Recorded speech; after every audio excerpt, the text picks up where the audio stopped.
State. Okay, cool. September, right. 2022. It's an eighth of some month, right? You're in Oklahoma City. Yeah, okay, good.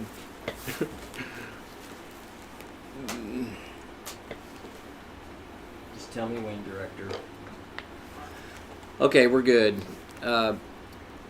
September 7th, 2022, Thursday night, Justin's Lighthouse Family Group Edition. And welcome. It's nice now to always have people in the room now, and it's not just us guys talking to the camera. Tonight we're gonna do a classic one. You know, the guys just going through this program. The group gets this topic probably 10 times. Plus we talk about it all the time. It's such a foundational part of every addict alcoholic's dysfunction. But you'll recognize some things too. You know, it applies to normal people too. It's just, you know, in addiction, we just live in these two extremes, and it's very telling. But first, we got to read from our book. This is about, or in reference to step 12, the narrow road. Step 12 reads, having had a spiritual awakening as the result of these steps, we tried to carry this message to others and to practice these principles in all our affairs. We probably came into recovery because we'd had enough. We'd had enough of the pain, the lies, and the destruction that resulted from our addictive behavior. One day at a time, we learned the principles on the road to recovery. Now, we are at a place we weren't sure we could ever reach. Step 12. Now we are encouraged to share the message with others, even though not everyone will welcome it.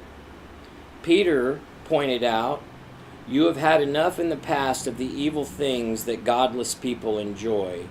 Their immorality and lust, their feasting and drunkenness and wild parties. Of course, your former friends are surprised when you no longer plunge into the flood of wild and destructive things they do, so they slander you. Jesus said you can enter God's kingdom only through the narrow gate. The highway to hell is broad, and its gate is wide to the many who choose that way.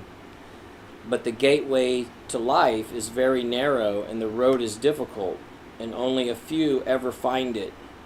Our message won't be accepted by the masses. The people on the highway to hell won't eagerly restrict themselves to the clearly defined steps on the road to recovery. But for those who do listen, our story could be the difference between life and death for them. That makes me think of a lot of things. You know, I was talking with somebody recently about just, you know, really from day one in recovery, you know, we've got one day more sobriety, recovery than somebody else, you know, and I think it's important that, you know, we don't have to wait until we've worked some set of steps or we've reached some certain point. We should be immediately sharing our personal experience, strength, and hope, because that's how we continue to get better. Just being vulnerable, which is one of the things we're going to get into tonight. So the shameful, shameless dynamic is such a core issue, and of course some guys here have done this one a lot. You get something out of it every time. How many times have you sat in this one? How many times have you got this? This will be the second? Yeah. Kate's probably had it 10 times. How many times do you think you sat in Shameful, Shameless?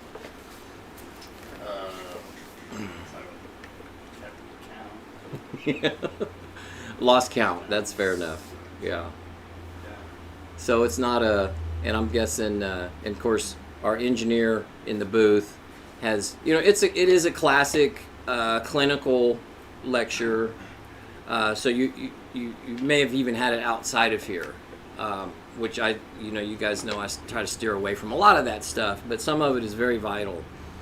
So when thinking about the shameful, shameless dynamic, you know, you really think about living in two extremes. either shameful or shameless.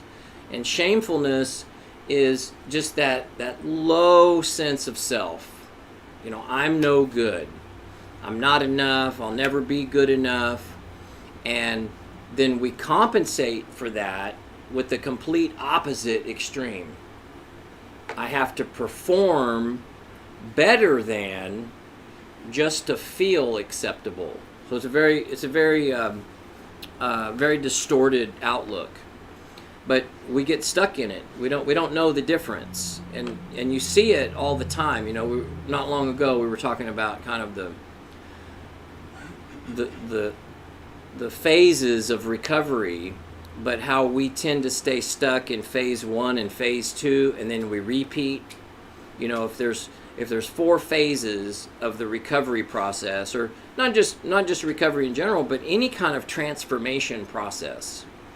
There's typically 4 phases that we go through, and then of course the final phase would be you're a different person, you've got new ideas, your outlook is different, and maintaining that, which is obviously just as vital as getting there. Well, the shameful, shameless dynamic is what drives this vicious cycle of, we begin a new experience, and we've got ideas, and we're excited. It could be a job, it could be recovery, it could be whatever. We've just crashed and burned, and then we're going to begin again. And very quickly, we begin again from a shameless perspective. I just need certain things. If I can just get my car back, get my apartment, get a new place to live, maybe get a new girlfriend, and then everything will be wonderful. And we never make any internal changes because we're looking to external things to make us whole. And then, of course, that's always very short-lived. And then we just cycle back to shameful. I'm no good. I'm never gonna make it. Nothing ever works out for me. Why should I try? So it's a very hopeless existence, as everybody in this room understands.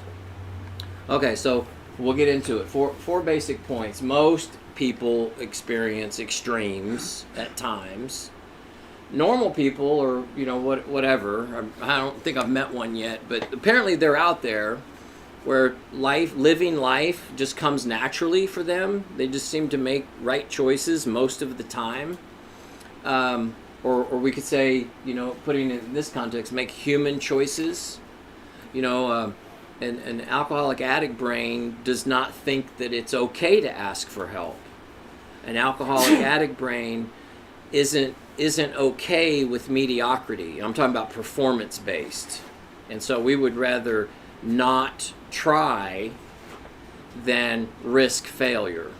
And we were kind of getting into that yesterday. We were talking a lot about perfectionism, and that's certainly one of the characteristics. But as addicts, we live in these extremes. And it's been going on a long time. This behavior and this outlook doesn't just begin once drinking begins. This was solidified long before drinking and using became a part of our life. So it's this never-ending cycle of feeling less than, but then thinking we have to perform more than.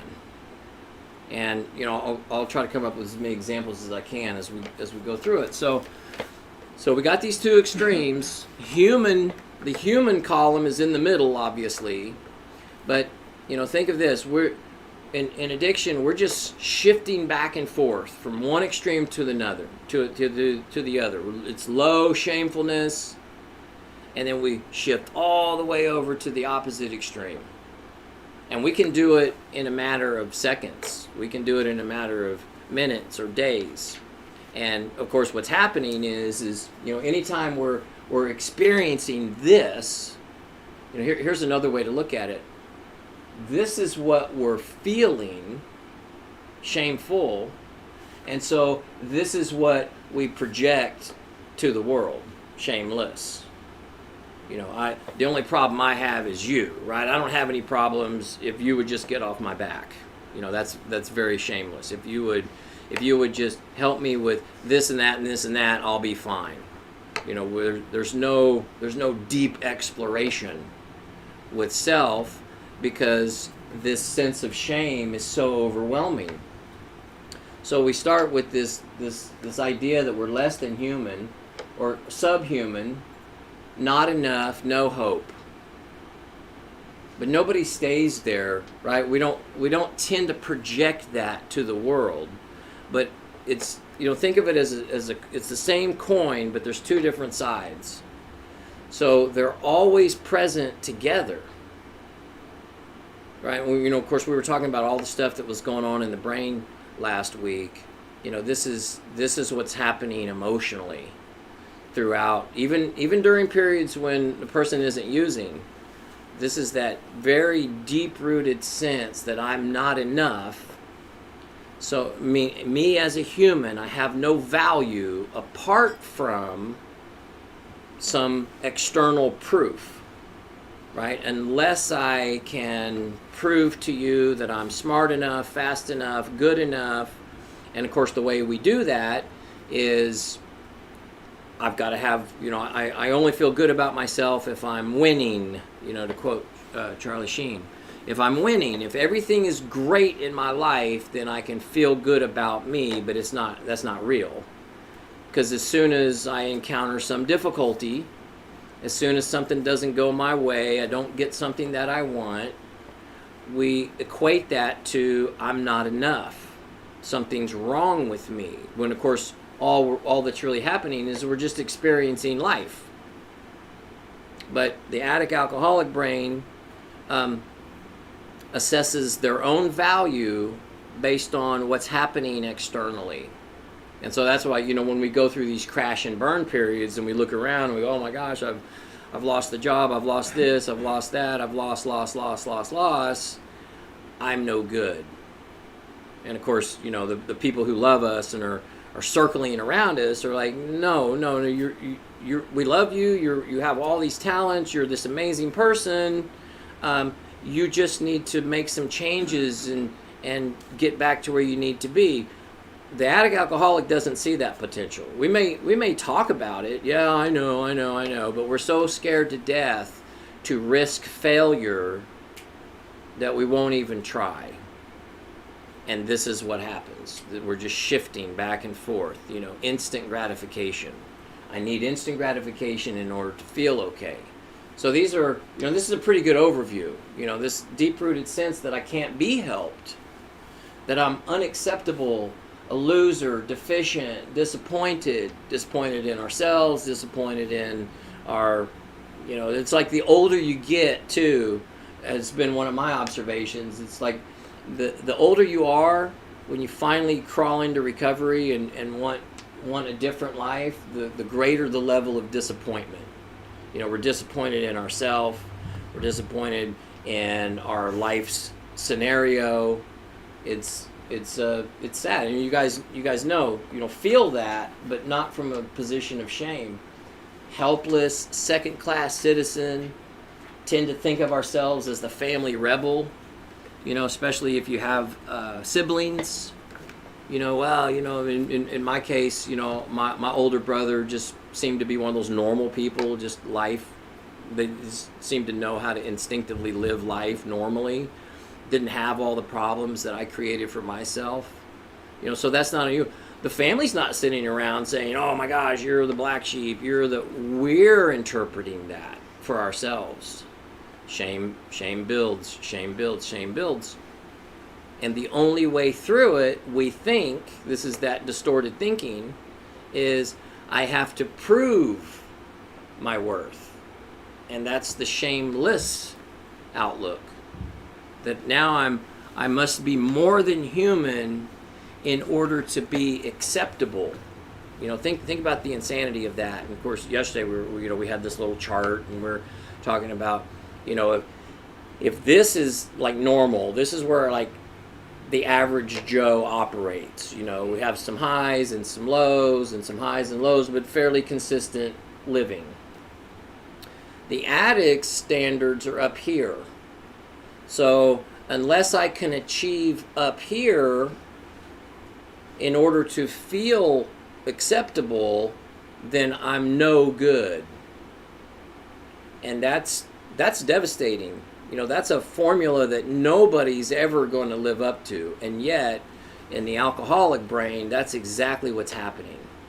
We don't really know how to deal with these emotions, this very low sense of self, and so we just continually try to prove it, right? Well, once I get that one job, then I'll be good enough. If I can just get, people-pleasing behavior is a big one. If I can just make sure everybody else is pleased with me, then I'll be acceptable, which is completely screwed up. The people who know us and love us, we're acceptable even when we're screwing up. But that's not how the alcoholic sees themselves. So the shamelessness, and remember, it's the same coin. It's just two sides. They're always present together. We may show one more than the other at times, but they're always together. And so when we're not presenting shamefulness, we're trying to live over here in the shamelessness, which is the complete opposite. Now we've got to be superhuman, more than human, better than. I can't stress that enough. Thinking that we have to be better than in order to be acceptable. That's really messed up. In order for me to just be okay, I have to perform at this ungodly level, this standard that Superman or Superwoman wouldn't be able to achieve. But that's what's happening, and that's why, families are like, man, you've got so much potential, and you've got this talent, you've got this, what's going on? You just have to go out and present that in the world. Just live in that. You're so amazing. What we're thinking, our inability to zero in on and cope with what's really happening. And that's why, overcoming this is, goes hand in hand with just healing, just getting honest about it, recognizing this in ourselves. But, you'll recognize some of these behaviors, this idea that accepting help is a sign of weakness. So we want to go it alone. Now remember, there's a difference between help and relief. Relief is, I've already solved my own problem. I just need you to give me $50 so I can go do it. Right? That's relief. Oh my God, my electricity bill is, or my electricity is about to get cut off. If you can just give me $300, I can pay it. Asking for help is, man, I'm just not making good decisions. I keep getting these cutoff notices. I keep losing jobs. Give me some ideas and I'll follow them. Right? Asking for relief is literally, I need some instant gratification. So, but of course, every alcoholic, we think, oh no, I always ask for help. No, that's relief. Asking for help to us is a sign of weakness. If I'm in a position that I must require some help, then there must be something wrong with me, right? Right? Just being in a position where we need help makes us feel less than. I shouldn't need help, right? I shouldn't have to have help, which is totally outrageous. But remember, we're overcoming all kinds of detrimental ideas, pain, trauma, disappointments, missed opportunities, the lifetime of self-destruction. And so the way we try to counter that is well, I just got to do everything perfect now. I just got to always be on the ball. I'm gonna always be winning, always be perfect. The problem with that is A, it's unrealistic, but B, we don't just apply it to our own performance, we apply it to the world's performance. And so we seek out this perfectionism in our experiences. In what other people do or don't do, we become hyper-focused on what's wrong with the world. And of course, what we're doing is we're avoiding self, right? Because if I can tell you what's wrong with the world, then I don't have to look at myself. So here we go. We're just shifting, back and forth, back and forth.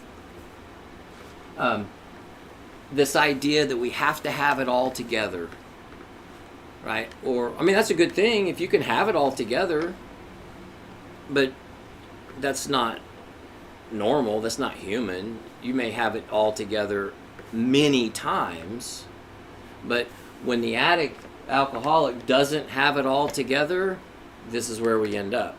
I'm no good. So just to feel acceptable, we got to have it all together all the time. People pleasing, I kind of touched on that a minute ago. People pleasing behavior is very shameless. If I can get your approval of me, right? And so we become good at manipulating that. It doesn't mean, and here's the thing. Most of the ones I've ever met or worked with, alcoholics, addicts, are genuinely likable people, right? Genuinely creative, compassionate, empathetic, all these wonderful characteristics that you would want a human to be. And yet, the alcoholic does not recognize that, but we have come to learn how to manipulate that. Because what's more important isn't giving, it's getting.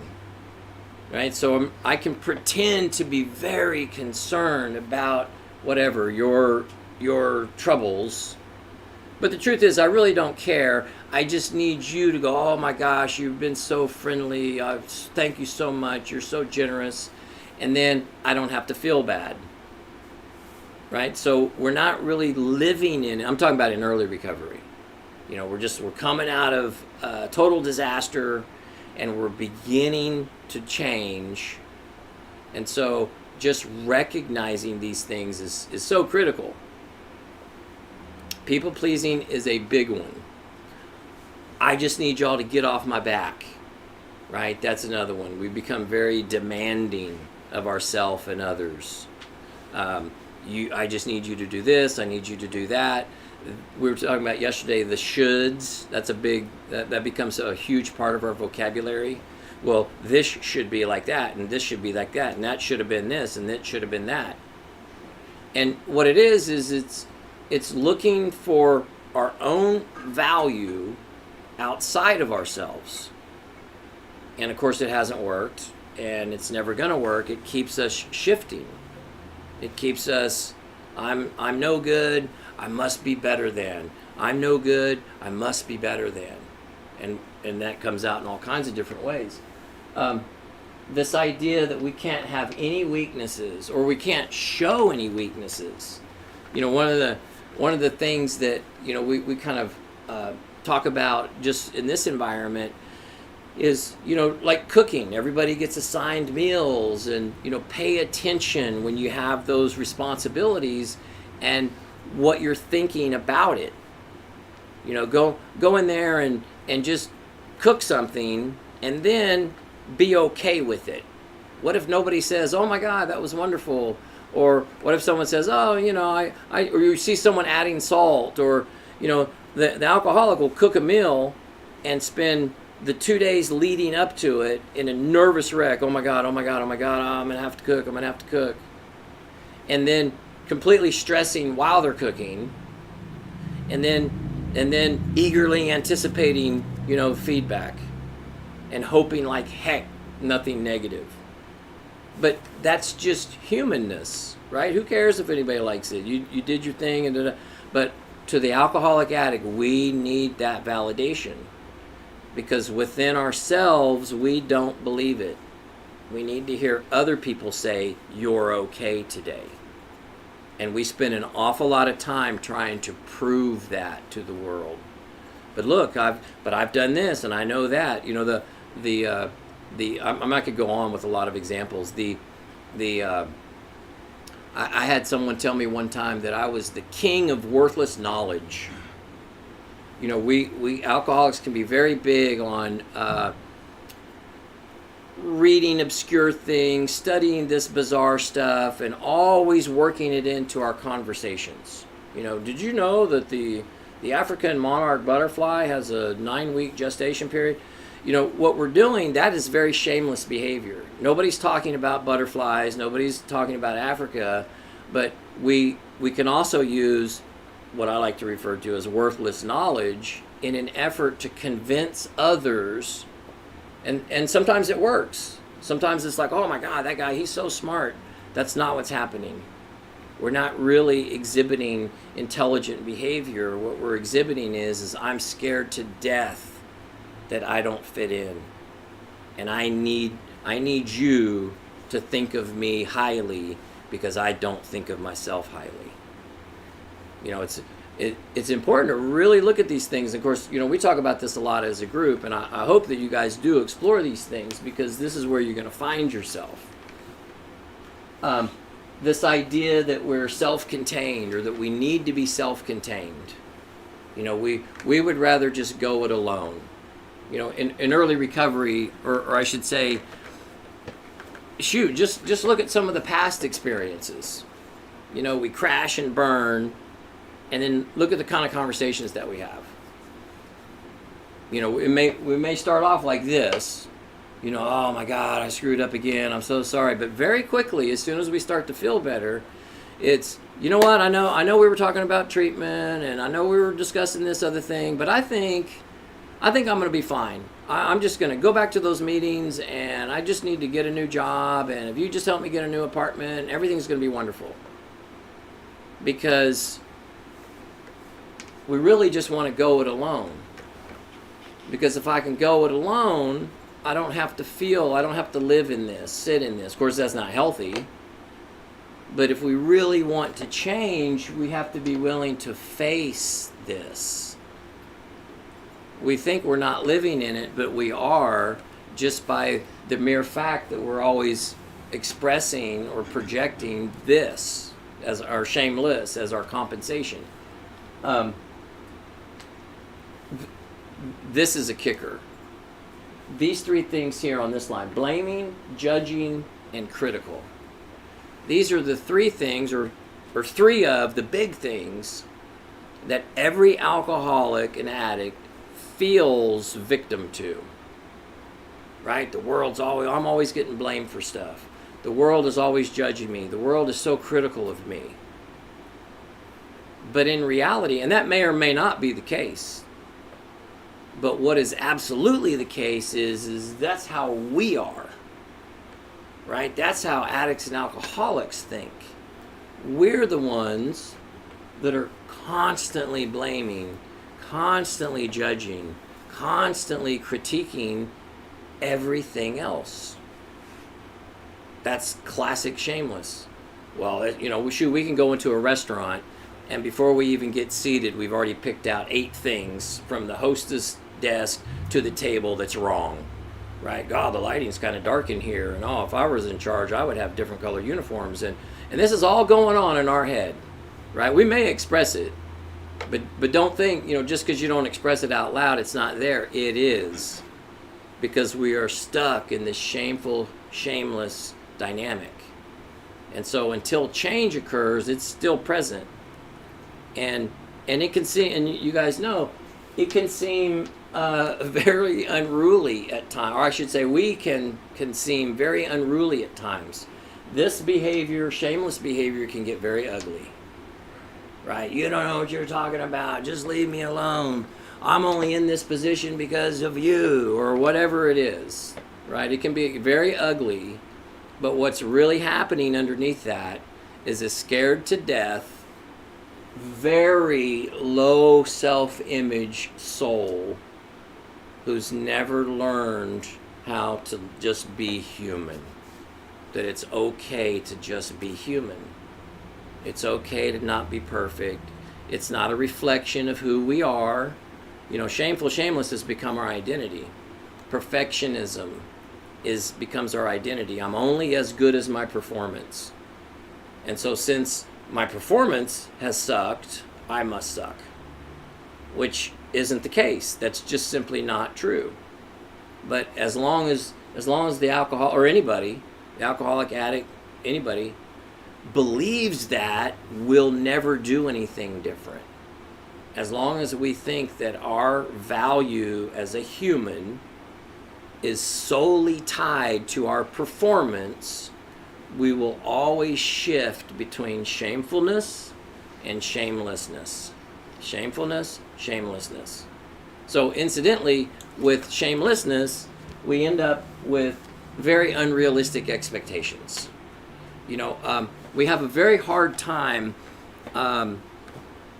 interpreting an experience for exactly what it is.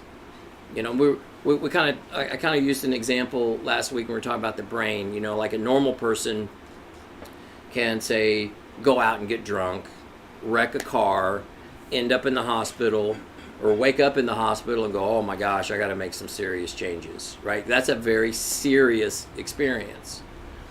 But the alcoholic, shameful, shameless dynamic has allowed us, we've become masters at minimizing the seriousness of our experience. And so the alcoholic wakes up in the hospital and goes, oh man, next time I'm just going to have one less drink. I knew I should have taken that other route. Somebody told me at the bar that there were cops setting up a thing on that one street, and I knew I should have taken another route. The alcoholic doesn't look to make personal changes. The alcoholic interprets that experience as, I'm just going to figure out how to change my external things, which is completely unrealistic, right? So we go through life with very unrealistic expectations. We even broke this down, I think earlier this week or last week, in one of our groups, we were talking about very specifically, like, everything's just going to work out. I just feel good about it. I just know that everything's going to be fine. Well, what are you doing different? Well, everything's fine. I don't need to do anything. Things are just going to work out. That's a classic unrealistic expectation, and of course every alcoholic and addict has that. Unrealistic expectations. Okay, now that everything is lost, I just need to get back to work, right? I just need to get another job, get another apartment, get another car, get another girlfriend, and then everything's going to be wonderful.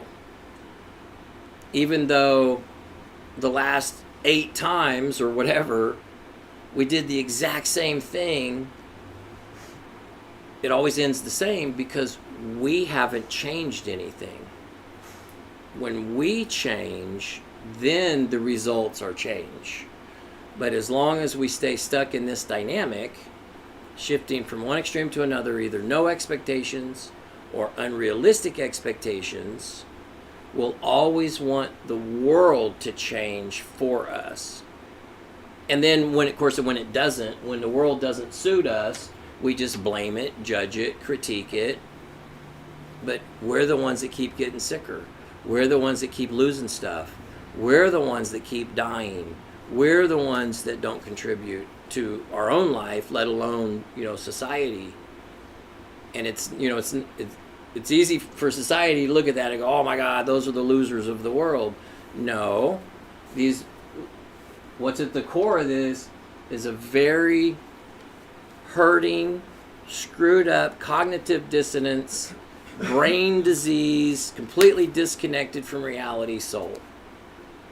But the good news is, it doesn't take much to get into human.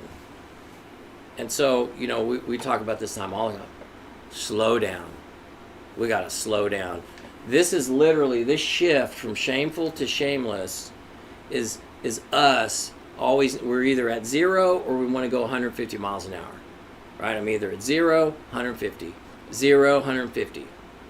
Slowing down, allowing ourselves to feel what we're feeling, receive new information, space and time to practice the new information.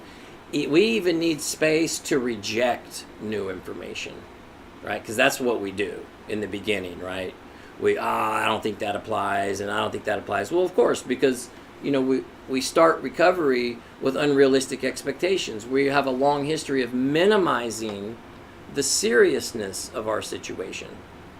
So people start saying, oh gosh, I got to read that book, and I got to do this, and I got to do that. Oh, I don't think that applies, or I already did it, or anything we can do to kind of shortcut the process, which is why we need more time, and we need more space. We need space to resist, space to reject, space to finally go, wow, I think I'm going to try that today. I think I'm going to look at myself a little bit harder today. And as we do that, while, developing the discipline to just be in daily routine. Just be in daily routine, do one chore today, take notes, and, all those little simple things that we talk about. What ultimately happens is without even realizing it, we start finding ourselves in the human column, the one column that we've been bypassing this whole time, where it's genuinely okay to ask for help. I always, because we talk about this one a lot, I struggle with this one. I think most people struggle with asking for help, right? Oh, no, I got it. Hey, do you need some? No, I'm fine. I think it's just human instinct. No, I got this. I'm good. I don't need it. Well, it's vital to our moving forward. It's vital to our success if we're going to live a new life. So we got to start practicing it. We go to the grocery store and you grab 6 bags and someone says, hey, do you need any help? And maybe you don't, but practice. Hand over 3 bags.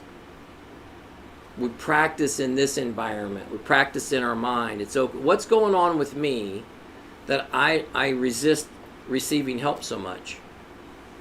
Well, what's going on is well, if you help me, then that will mean that I'm less than, and I should have been able to do it. So since you helped me, I didn't do it. I feel less than.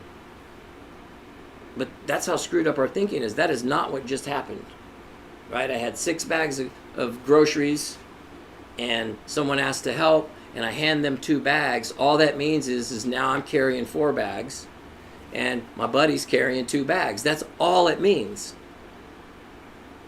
But the way the alcoholic interprets themselves within their experience is centered in, I'm not enough, so I have to constantly be proving that I am enough. And, talk about unrealistic expectations. Shoot, we'll grab all 20 bags. I'm going to get it in one shot. And that's what's really happening. I'm trying to prove my worth. Even if nobody's around, I'm trying to do it with myself. It's shameless thinking. So look how normal human looks. Just to be okay with not being perfect, but just to know every day when you get up, no matter what's going on, that you're acceptable, just the way you are. Well, but I screwed this thing up, and I screwed that thing up, and I haven't done this other thing yet, and I'm 30 years old, and I should already be at some point, and that's just shameful, shameless talk. We'll always, you ask us how we're doing, and we'll always respond with how we're feeling. Think about that. We are constantly interpreting our experience in a way that suits or affirms or denies our sense of value. So this is how we break through. This is what we're after. We want to be able to be human. Recovering. This is obviously, in all recovery circles, that one gets talked about a lot. If we look at recovery, you will say recovery process, any kind of process of change, if we look at it as something to do, we're probably going to fail, right? Like we just signed up for another semester, and okay, I'm going to knock this out, and then it's over, I get the credit for it, and then I can move on with my life. You're probably going to drink again. Recovering is an ongoing rest of our life deal. It's not about, I don't care how long you go to meetings. I don't care how, it's not about that. We're developing a new manner of living. And so, it's classic addict is sometimes we're willing to do certain things to get to a certain point, but then as soon as we get to that certain point, we stop doing all those things. We go, oh, I'm good, I got it. I got this, right? Famous last words, I got this. I'm good. I went to all those meetings. I did all the workbook assignments. I read that book 18 times. I did some step work with my sponsor. I got this. And then we stop doing all of those things that got us to a good place. We need to be thinking in terms of recovering. I'm changing my life. So I'm always going to be, and like I say, it doesn't matter to me. You go to meetings, don't go to meetings. It's not about that.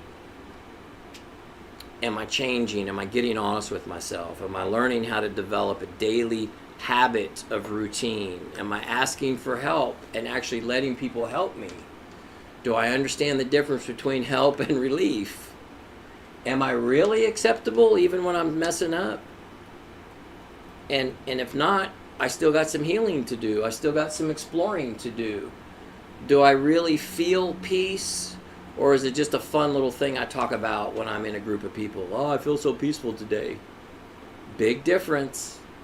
Forgivable and forgiving.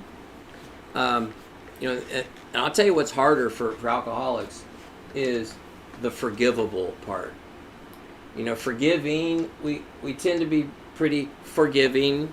We can look around and we go, that happened so long ago, or this or that, and we can be very forgiving. It's part of those genuine characteristics. But when it comes to allowing ourselves to be forgivable, we're waiting to earn it. Right? Well, I know God's forgiven me, and I know you all say you forgive me, but until I've been had the same job for 5 years, and I've built up a savings account, and I've paid off my car, and I've paid you back all this money, I just can't forgive myself. Right? Because this is what's driving that thinking. I'm not good enough, and even though, and I'm not forgivable until I've earned it. And of course, who sets the standard for earning it? The alcoholic. The shameful, shameless alcoholic brain sets the standard for forgetting. That's why we stay stuck. Practicing being forgivable, whether you feel it or not, is the key, obviously. Learning how to be vulnerable, no pretenses. My favorite one in this human column is this last one. Learning how to give ourselves permission to make mistakes. We do one of two things. When we make a mistake, well, I could say one of three things. A, we're probably misinterpreting it as a mistake when it's not even a mistake. But we're interpreting it that way because of how we're feeling about it, right? Oh my God, I made a mistake. Did anybody see? They're going to think I'm a bozo. Oh my God, I'm less than, right? So we're feeling it, and so we can beat ourselves up. And then we'll either get lost in it or we'll just blame it away, right? Oh my God, not only did I make a mistake, I am a mistake. I always screw stuff up. I don't even want to try. Or the opposite extreme. I didn't do that. I didn't do that. That's not me. That's you.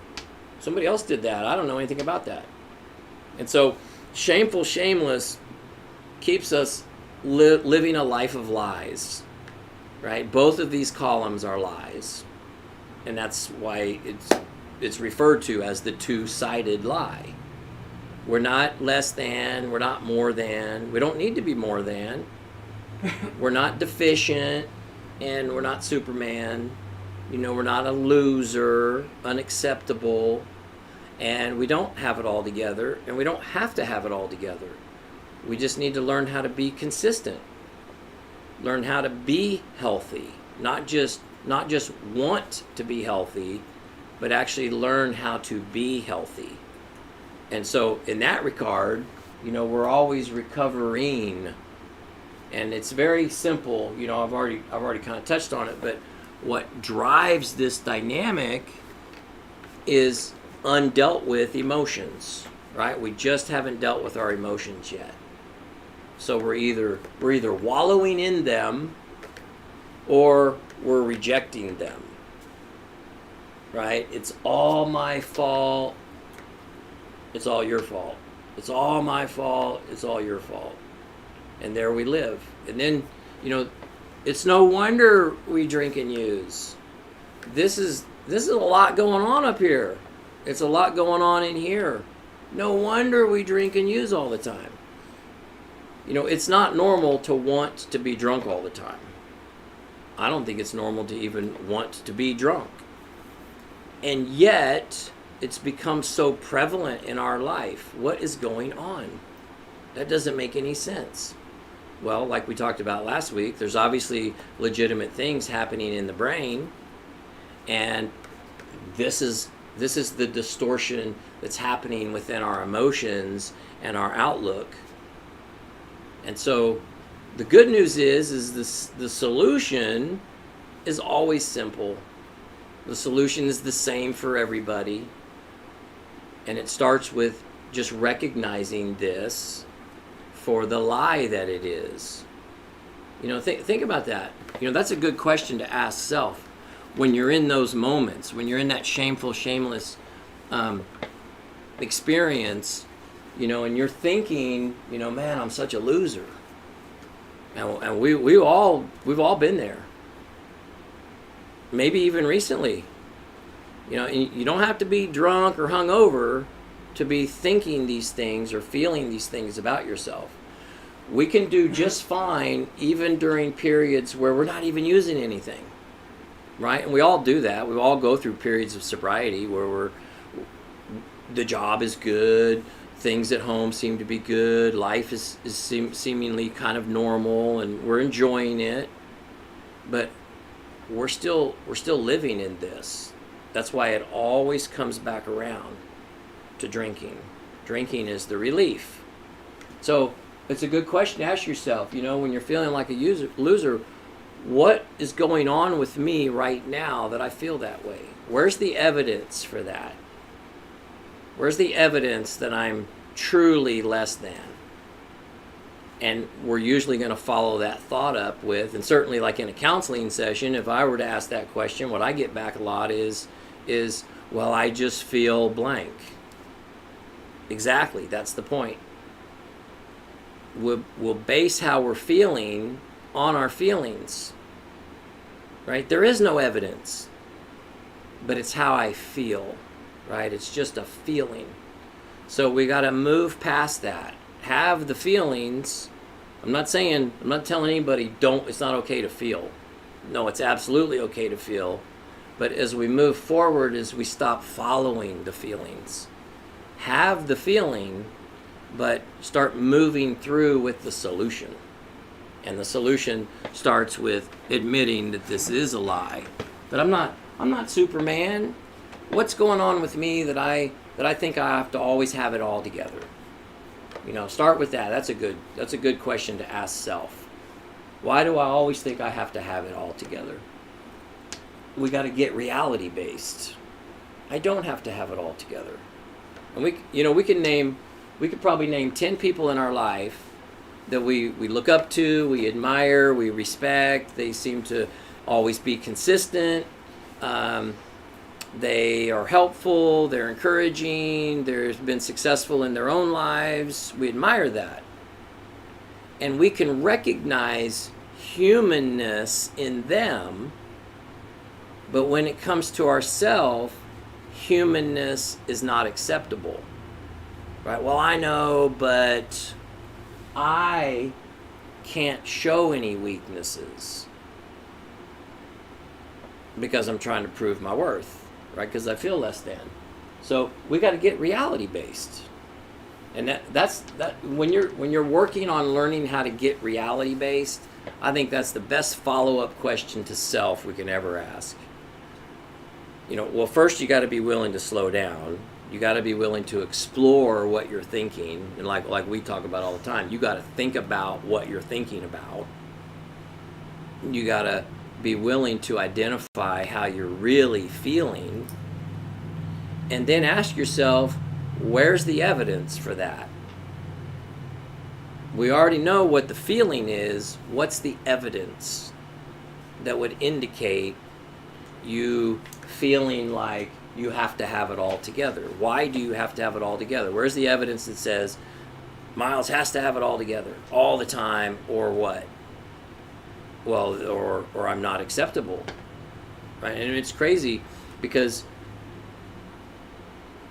when we run through these kind of exercises with ourselves or in group or whatever, in the beginning, in early recovery, it sounds totally reasonable. That's how deeply ingrained this is.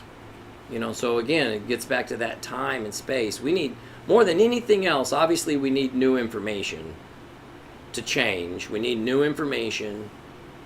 We need a willingness.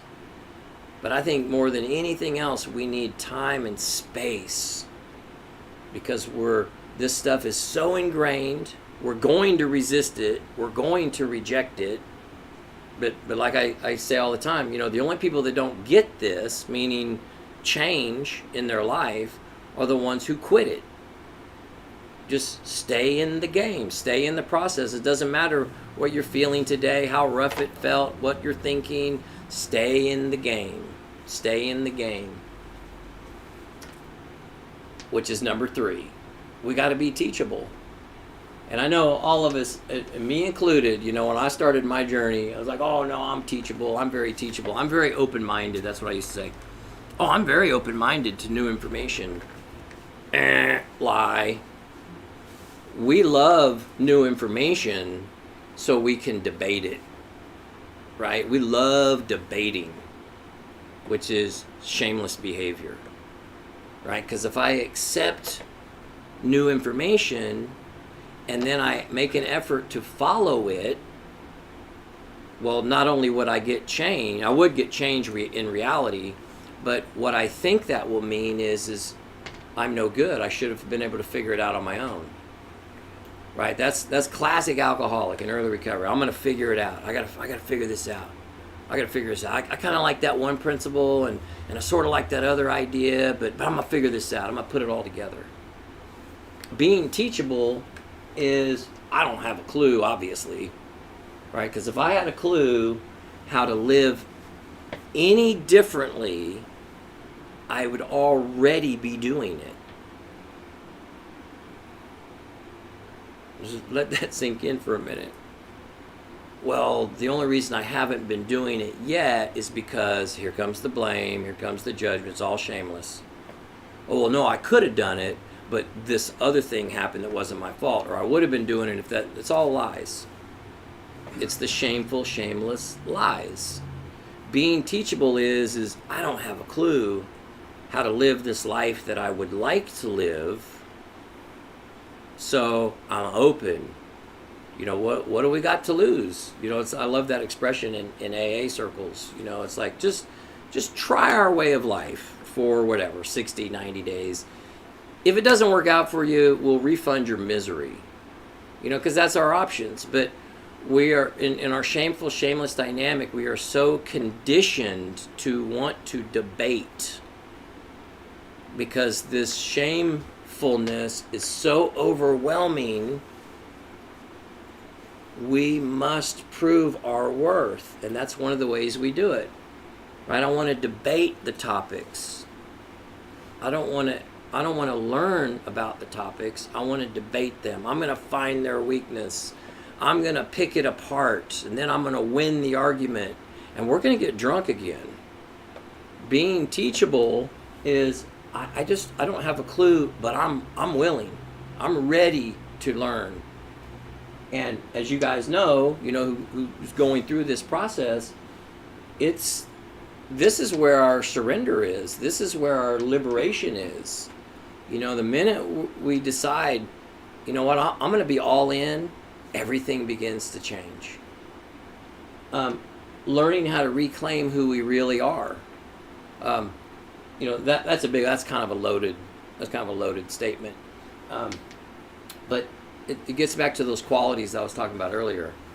We can have so much compassion and empathy and talent, creativity, skills, abilities, and yet that's not what we live in.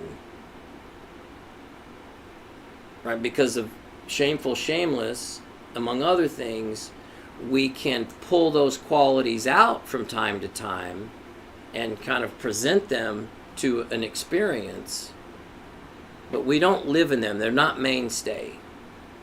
That person got lost a long time ago, if it was ever there. And I say that because, like, in my own journey, I remember kind of arriving at this conclusion in early recovery where I've never really been who I would like to be. I've never been that guy. I've always been a brat, arrogant, completely disconnected, unrealistic, shameful, shameless. I've always been that as far back as I can remember. I just didn't start using until I was, 17, 18. So I took this, and instead of seeking to go back to some previous condition, I made a conscious decision that I'm just going to build new. But of course, it's the same principle. In order for me to build new, I got to be teachable. Because if I could do it, I would have already done it. I can't do it in my own. I got to be teachable. So, maybe that strikes a chord with some of you guys. You don't have to, maybe you're not reclaiming, but you're claiming, you're staking your claim for the first time. Change taking place in the thought process, obviously. There's an old saying, you can't think your way into better acting. You have to act your way into better thinking. And so, we get into early recovery and we start hearing like, oh, you got to change thinking, you got to change your thinking, you got to change your thinking. Well, the way that actually occurs is we focus on the one thing we can control, and that's our behavior. And as we change behavior, the thinking follows, right? So the change takes place in the thought process, but we don't actually seek to change our own thinking, right? Because if I could change my own thinking, I would have already done it. So take that off the table. But the one thing we can control is what I choose to do next, right? I can do the next right thing. I know you guys think that's corny. I think it's corny, but it works. So as we change our behavior, we begin to see things in a different way. We begin to see ourselves in a new way. That's where self-esteem comes from.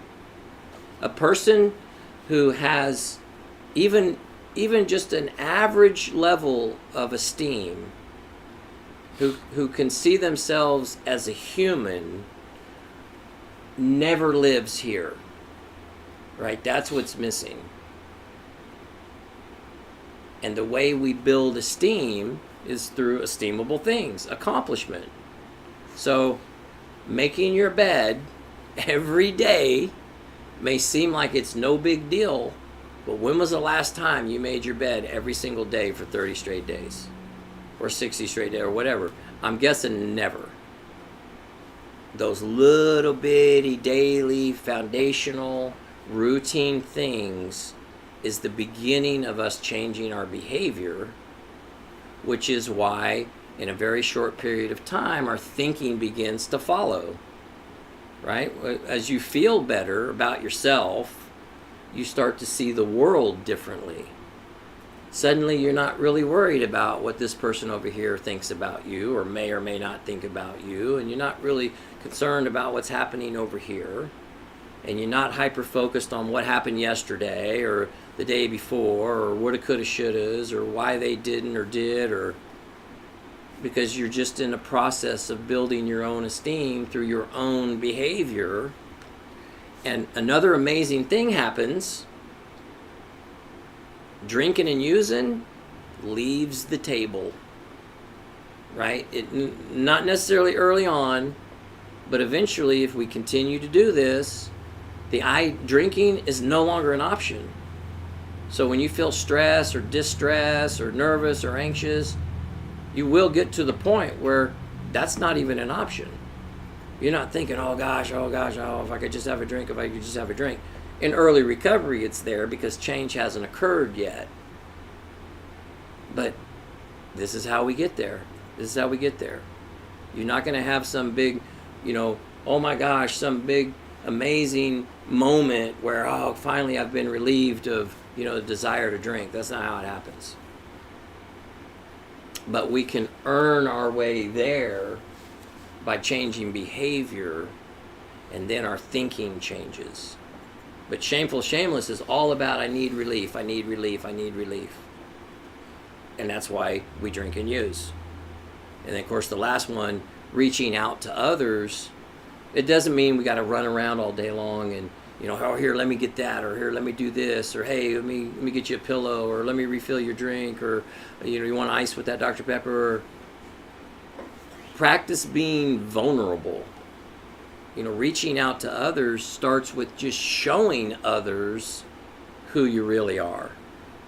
But that's a scary proposition. Every alcoholic addict is scared to death for other people to see who we really are.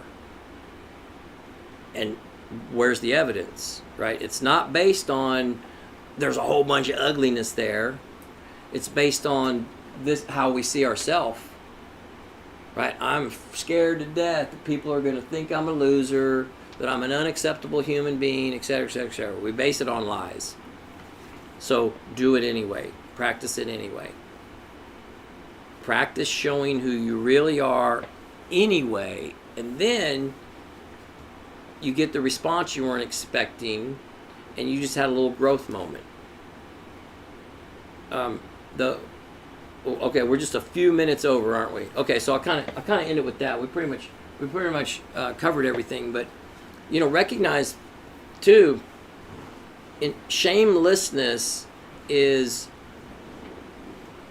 we live there. We present that on such a regular basis that we can actually do it for short periods of time. We can survive on that perfectionism. We can survive on shamelessness for short periods of time. But we're going insane.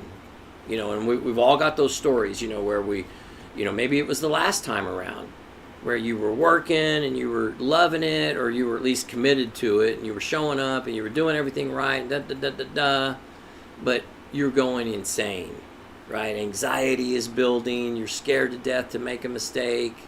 What if my humanness shows? Until eventually it just runs its course and we're right back to square one. Look at your patterns. Everybody has a pattern. For some person it might be 3 months. For some person it might be 6 months. My personal pattern, my personal best was I could put a year or so together at a time.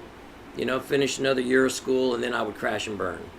And then I'd come off that, and I could put another year together, and of course, which just helped my own denial. See, I'm not like you people. I got this. I can hold it together for a period of time. Don't let that mislead you. Don't pay attention to how it begins. Your short periods of success begin. Pay attention to how they always end. It always ends with me, us pulling our hair out, frustrated. Even if you don't show that, it's what's going on inside, right? If you're an introvert, you probably don't show it a lot. If you're an extrovert, you're showing everybody. But we're just imploding internally until it gets so bad we have to have relief, and we drink. And then, of course, once we drink, it's over. Right? How many times did you say, I think you even used that as one of your examples the other day. How many times did we say, it's just one more. Just one more. And that's the scary part, because we might even be able to pull off just one more for a week or two. And then it's, how about another? And how about another? And then it's over. Because we have alcoholic brains. We have addict brains. We have to be willing to become transformed in order to live successfully. And that's the beautiful thing, obviously, about recovery is the solution is the same for everybody. Everybody can get it. It's not rocket science. You look like you were going to say something. No, I was Oh. just dealing with something. You guys want to share anything before we got to shut it down? What jumps at you in your own journey when we go through these, especially those bullet points? Pick one thing off of Shameful that you relate to the most.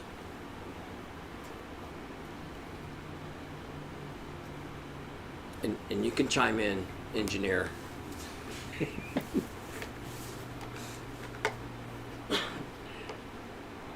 The deficient, feeling that you're not feeling like I'm not good enough. Yeah. That's one of mine. That's And then such a feeling brutal that one. If things were different, if things were just different, it'd be okay. If things were different. If things were just different. Yeah. And that's one of those words that I totally own too. And there's something, it's like there's this inherent defect. There's nothing we can do about it. It's just this deficiency. It's inherent. And so, do you recognize when you have those experiences where you just, man, if things were just different, how does that usually play out?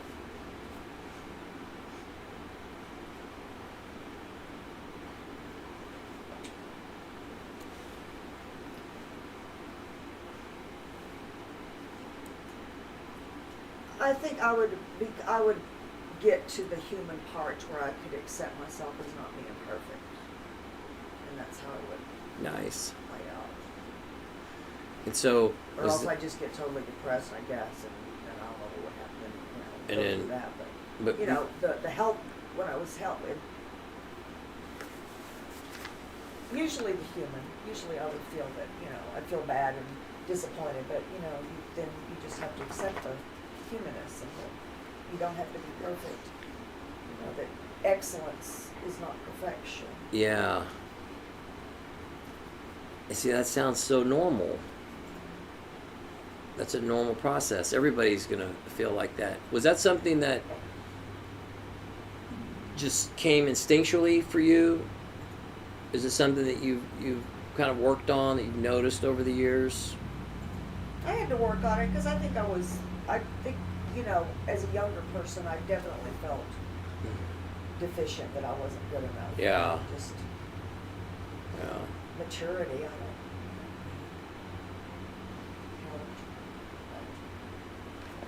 Shoot, just in a general way, you think about just starting school, and kids can be cruel, right? So you just starting kindergarten or first grade, and like we were talking about last week, that early adolescent period where we are comparing ourselves with others. We're measuring ourselves up based on what's going on in the lives of other people. And so that's where a lot of that stuff begins to get solidified. That, well, I don't measure up, and I don't have those kind of shoes, and I don't live in that certain neighborhood, and and that guy he's got, and that girl she's got, and we start very quickly can get sucked into those external things is what makes up a person's value. That's good stuff. It applies to everybody, but in addiction, we take it to extreme. We live in it. We live in it. Okay, well, that's good stuff. You want to add anything? Or engineer? Everybody's ready to get on with it? Yeah. Okay, well, thank you all for coming tonight. I really appreciate it. Next Thursday, we probably won't do family group because we're going to go to the property, and we're going to go on a retreat. So, but actually, I take that back. We might be able to, we'll just do it there. If we're there, I don't know if we're going to be traveling that day or if we'll be there on that day, but I'll post it. I'll let everybody know. That would be cool. We need to, when we get there, we should do family group, stream family group there. Do you bring your hotspot? Yeah, Yeah, we cool. sure can. Absolutely. That would be cool.